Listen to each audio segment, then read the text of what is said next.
Hello everybody, my name is Jeremy Miller and this is my audience for my informative speech.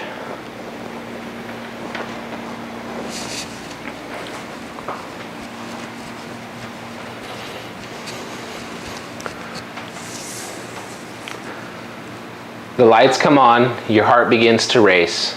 You look down the straightaway as the 30-second board is counting down.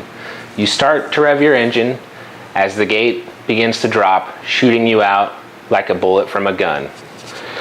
Supercross is an extreme sport done at a professional level with 2 different classes of bikes and many different races for a championship. Now that you know what my speech is about, let's take a look at the different kind of bikes. The first type of bike that is used in Supercross is a 250cc 4-stroke engine. It is the smaller of the 2 bikes. According to PowersportsHonda.com, the 250F weighs approximately 227 pounds. This class is known as the Supercross Lights class. The larger bike that is used in Supercross has a 450cc 4-stroke engine in it. According to MotorcycleUSA.com, the 450's average weight is 248 pounds. The easiest way to tell the difference between a 450 and 250 bike is by the number plate. The 250Fs run a black background with a white number, and the 450s run a white background with a black number. There are several different manufacturers. Some of the more popular ones are Kawasaki, Honda, Suzuki, KTM, and Yamaha. Now that you have a little bit of knowledge about the different bikes that you will find in Supercross, let's take a look how the events play out. When attending one of the many events of Supercross, there's guaranteed to be a full day of racing to be watched. As the day begins, the riders are broken into 2 groups of 20 riders apiece. These riders will stay in the group all day and race their practices and their heat races together. According to RacerX Online, each class will run 2 groups of 20 riders apiece, and the top 9 riders of each heat race will advance to the main event.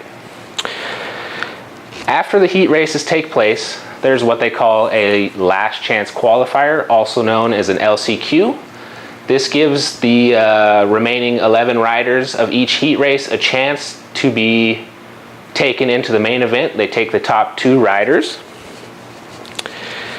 The main event for the Supercross Lights class is 15 laps, and the main event for the Supercross class is 20 laps.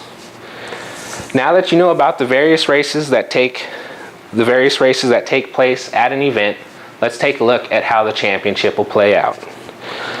The championship is what every rider shoots for. According to RacerXOnline.com, the Lights class is split into 2 regions, West and East, with separate series championships for both groups.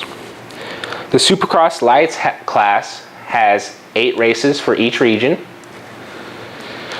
The Supercross class is a single group with 16 races total for the championship. A new rule was put into play this year called the red plate rule. According to themotogiveth.com, they state that the red plate is worn by the current point leader, the man leading the title chase for the championship. I think this is a great idea because it'll give the fans a chance to know who the points leader is coming into the race.